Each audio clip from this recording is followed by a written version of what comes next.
Hi friends, കഴിഞ്ഞ ദിവസങ്ങളിലായിട്ട് ഒരു വിവാദം നിങ്ങളുടെ ശ്രദ്ധയിൽപ്പെട്ടിട്ടുണ്ടാവും. പതഞ്ജലി സ്ഥാപകൻ ബാബ രാംദേവ് സർബത്ത് ജിഹാദ് എന്നൊരു പ്രയോഗം നടത്തിയതുമായിട്ട് ബന്ധപ്പെട്ട ഒരു വിവാദമായിരുന്നത്. ഒരു ഇന്ത്യൻ ഉൽപ്പന്നത്തെ അദ്ദേഹം പേരൊന്നും പറഞ്ഞില്ല, ഏതാ കമ്പനിയൊന്നും പറഞ്ഞില്ല, അങ്ങനെ സർബത്ത് ജിഹാദ് എന്നൊരു പദം ഉപയോഗിച്ചതിൻ്റെ ഭാഗമായിട്ട് അങ്ങനത്തെ ഒരു അഡ്വർടൈസ്മെന്റ് പുറപ്പെടുവിച്ചതിൻ്റെ ഭാഗമായിട്ട് അത് കോടതി കയറുകയും അങ്ങനെ കോടതി അദ്ദേഹത്തെ ആ പരസ്യങ്ങൾ ഒഴിവാക്കാൻ വേണ്ടി വാൺ ചെയ്യുകയൊക്കെ ചെയ്ത് ഒരു സംഭവം ഉണ്ടായി. 120 വർഷം പഴക്കമുള്ള റൂ ഹഫ്സ എന്ന് പറയുന്ന ഒരു സർബത്തിനെയാണ് അദ്ദേഹം ഉദ്ദേശിച്ചെന്നാണ് പറയുന്നത്. ഈ സർബത്തിന് ഒരു വലിയൊരു കഥയുണ്ട്, നമുക്ക് അതെന്താണെന്ന് നോക്കാം. Welcome to watering curiosity.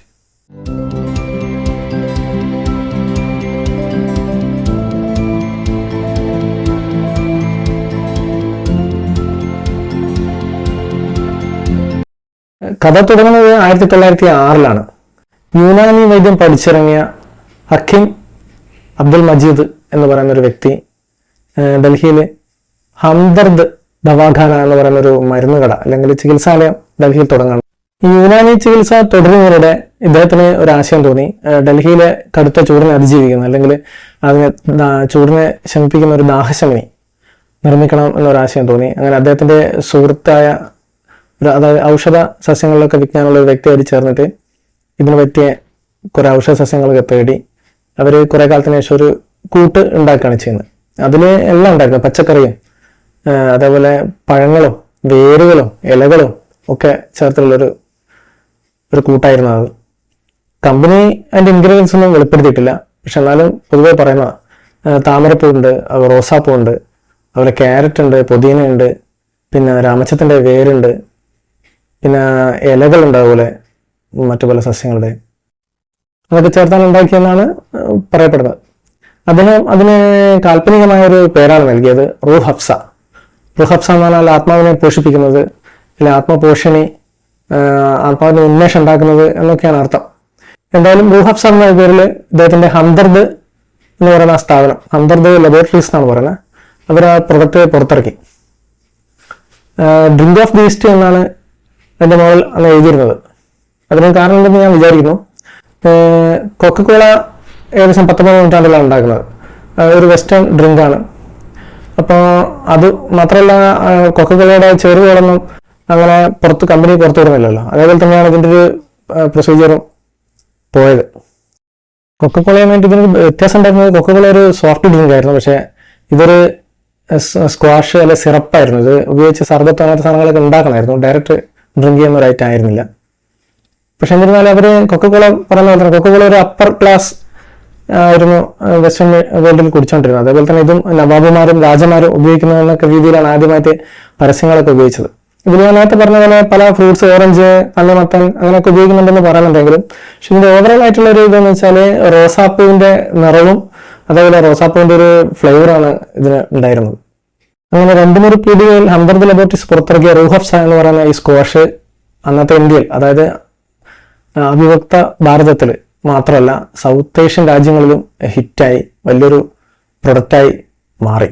ഇതിന്റെ പേരും പ്രശസ്തിയും പടർന്ന് അത് കഥയിലും കവിതയിലും വരെ വന്നു. നമ്മുടെ അരുന്ധതി റോയുടെ മിനിസ്ട്രി ഓഫ് അറ്റ്മോസ്റ്റ് ഹാപ്പിനെസ് എന്ന് പറയുന്ന കൃതിയിൽ ഇതിനെപ്പറ്റി പരാമർശിക്കുന്നുണ്ട്. മറ്റേപോലെ ഉറുദു ലേഖനങ്ങളിലും കവിതകളിലും കഥകളിലൊക്കെ റൂ ഹഫ്സ ഒരു പരാമർശിക്കപ്പെട്ടു.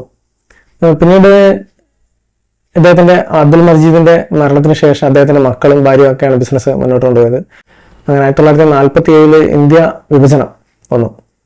ആ സമയത്ത് അദ്ദേഹത്തിന്റെ മകനായിരുന്ന ഹമീദ് എന്ന് പറയുന്ന വ്യക്തി ഇന്ത്യയിൽ തന്നെ നിൽക്കുകയും സെയ്ദ് എന്ന് പറയുന്ന മകൻ പാകിസ്ഥാനിലേക്ക് കുടിയേറുകയും ചെയ്തു. അങ്ങനെ ഹംദർദ് രണ്ടെണ്ണമായി, ഹംദർദ് ഇന്ത്യയും ഹംദർദ് പാകിസ്ഥാനുമായി. പിന്നീട് ഇവരൊരു ട്രസ്റ്റ് ഉണ്ടാക്കുകയും ആ ട്രസ്റ്റിന്റെ കീഴിൽ, അതായത് ഇതിൽ നിന്നും റൂ ഹഫ്സയിൽ ലഭിക്കുന്ന വരുമാനത്തിന്റെ ഭൂരിഭാഗം ചാരിറ്റി പ്രവർത്തനങ്ങളൊക്കെ ഉപയോഗിക്കാൻ തീരുമാനിക്കുകയും ചെയ്തു. പിന്നീട് ബംഗ്ലാദേശ് വന്നപ്പോൾ ബംഗ്ലാദേശിലും ഒരു ബ്രാഞ്ച് ഉണ്ടാവുകയും ചെയ്തു. ഈ ട്രസ്റ്റിന് കീഴിൽ കുറെ വിദ്യാഭ്യാസ സ്ഥാപനങ്ങളും ആരോഗ്യ സ്ഥാപനങ്ങളും സ്കൂളുകളൊക്കെ ഉണ്ട്. ഇന്ത്യയിലെ തന്നെ പ്രശസ്തമായ ഹംദർദ് യൂണിവേഴ്സിറ്റി ഈ ട്രസ്റ്റാണ് സ്ഥാപിച്ചത്. ഇന്ത്യയിൽ ആദ്യത്തെ 100 യൂണിവേഴ്സിറ്റികളിൽ പെടുന്നതാണ് ഹംദർദ് യൂണിവേഴ്സിറ്റി.